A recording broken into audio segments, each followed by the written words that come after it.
बेटियां बेटियां ऐसा फूल हैं जिसे हम खुद घर की शाख से तोड़ के दूसरे घर की शाख के साथ मुंसलिक करते हैं। अल्लाह के कानून की वजह से हम सब की ही ये नेचर बन चुकी है, वरना बेटी की शादी के दिन ही माँ बाप तो मर जाते।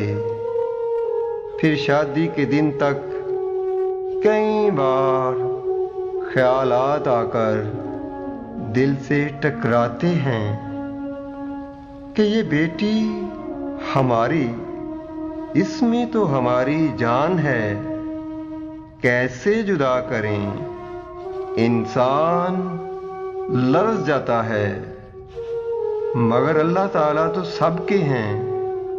अल्लाह ने बेटी को ऐसा फूल बनाया है जिससे ये कायनात, ये दुनिया फलती फूलती और महकती है।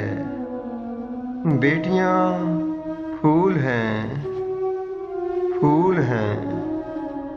उस घर से इतना प्यार मिले कि मोहब्बतें हमारी भूल जाएं। तुम गुल मिल जाओ ऐसे वहाँ कि घर के खिलौने भूल जाएं।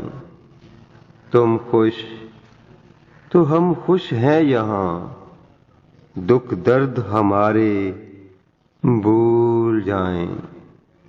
उस घर से इतना प्यार मिले।